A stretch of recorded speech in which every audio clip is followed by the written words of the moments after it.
Vamos a analizar un problema en el que vamos a hacer una corrección de factor de potencia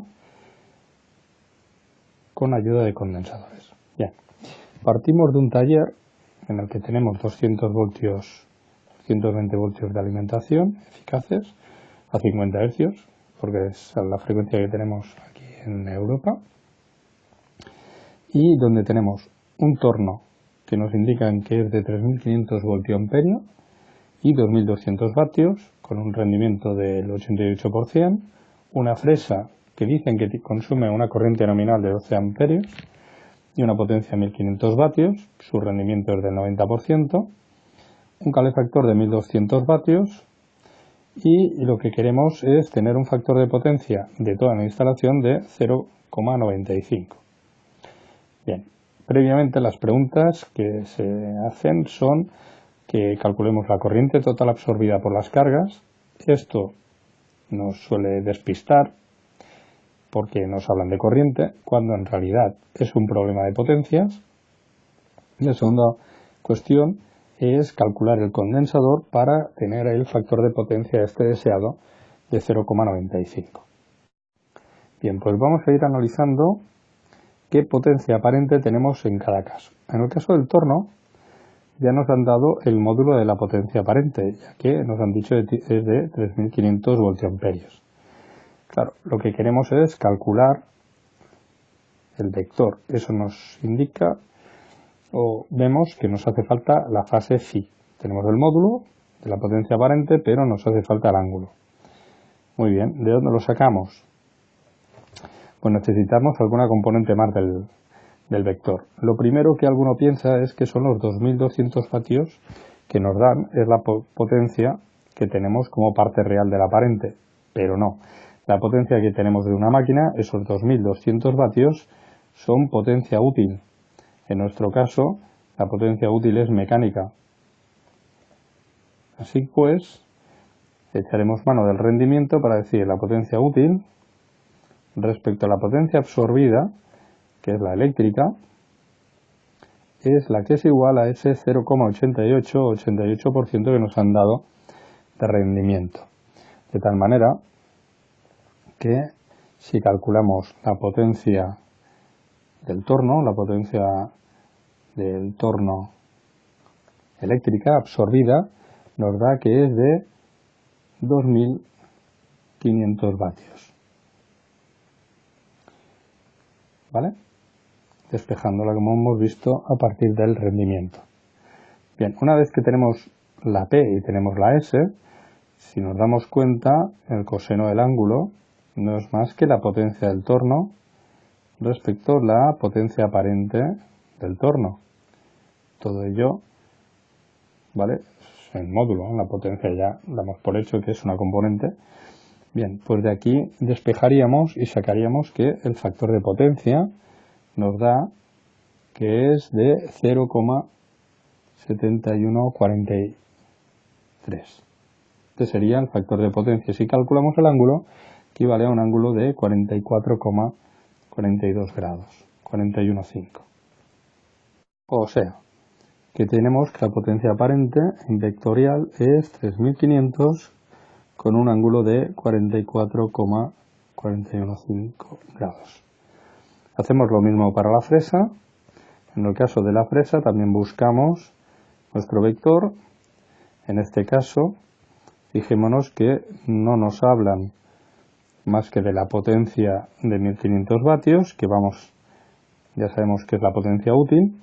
Luego, yendo a partir del rendimiento, tenemos que esto es la potencia útil respecto a la potencia absorbida, y en nuestro caso nos han dicho que es de 0,9, 90%. Es decir, que la potencia absorbida por la fresa será la potencia útil 2500 partido 0,9 y que nos da una potencia de 1666,6 periódico vatios. Esta sería la potencia absorbida eléctrica por la fresa. Vale, ahora ya tenemos la P, no tenemos más información, sí, la tenemos en la corriente.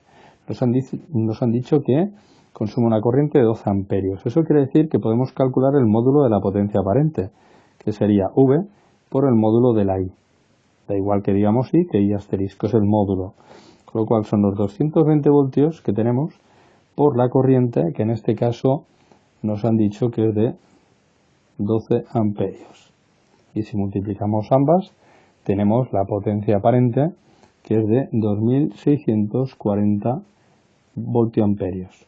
Volvemos a tener potencia y potencia aparente, con lo cual podemos sacar, igual que antes, el coseno de phi, como la relación entre P y S, y también el ángulo. Es decir, en este caso, tenemos que el factor de potencia de la fresa, que sería el coseno del ángulo, nos da que es de 0,63131, lo que equivale a un ángulo de 50,853 grados. Dicho de otra manera, tenemos que la potencia aparente de la fresa son 2640 con un ángulo de 50,853 grados. Ya tenemos nuestro segundo vector. Y por último, tendríamos el calefactor, que nos han dicho que tiene 1200 vatios. Claro, un calefactor, toda su potencia es eléctrica. Luego, la potencia del calefactor es directamente igual a su potencia aparente. O dicho de otra manera, si la ponemos vectorial, diremos que es 1200 con un ángulo de 0 grados. ¿Cuál será la potencia aparente total? La potencia aparente total es la suma de todas las potencias aparentes que tenemos en nuestro sistema, la del torno, la de la fresa y la del calefactor. Si hacemos la suma vectorial, en la que teníamos los 2500 con un ángulo de 44,415, si sumamos la de la fresa, que tenemos que son los 2640 con un ángulo de 50,853 y más los 1200 con un ángulo de 0, esto nos dará una potencia aparente total de 7001,6 con un ángulo de 39,961. Y esta es nuestra potencia aparente total. A partir de la potencia aparente total, como nos habían pedido la corriente absorbida total por el sistema, la potencia aparente total no es más que la tensión por la corriente asterisco total, es decir, tenemos nuestra línea que alimenta al torno, a la fresa y al calefactor. Luego por aquí la corriente total, ¿vale? Ya que estamos calculando la potencia aparente total vista de las tres cargas, esta es la corriente total. Pues despejando de aquí y teniendo en cuenta, cuidado con los cambios de fase, tenemos una corriente total de valor 31,826 amperios de módulo, con una fase total de menos 39,961. ¿Vale? ¿Qué hemos considerado? Pues que el vector de tensión era de 220 con fase 0. ¿Vale? Fijémonos que si las multiplico se sumarían las fases, pero como la corriente es el conjugado, pues tenemos ese cambio de fase. Si representamos la potencia aparente total, tenemos los 7000 pico con 39, que son casi 40 grados, la mitad se veía en 45, vamos a decir que es más o menos un vector como este, en el que tenemos una Q total, una P total. En este caso la P total es de 5366,7 y tenemos una Q total de 4496,9. Esta sería la Q total para esta S que tenemos. Y aquí tenemos un ángulo phi sub 1 que hemos dicho que es de 39,961 grados. ¿vale? Casi 40 grados. Vale, ¿qué factor de potencia nos han pedido? Queremos un phi deseado para ese factor de potencia de 0,95 de 18,195 grados. O sea, de 40 nos vamos casi a la mitad. Si representamos aproximadamente eso, tendríamos que, manteniendo la P, nos gustaría tener esta phi deseada. Es decir, necesitamos bajar la Q, tenemos que restarle esta cantidad de aquí. ¿Vale? Esta diferencia, que sería la Q total menos, en este caso, la Q deseada, que es esta de aquí, queremos esta Q deseada, esta de aquí nos la va a aportar el condensador. Porque ¿qué vimos? Que los condensadores daban una potencia reactiva negativa. Luego este será el valor de la QC.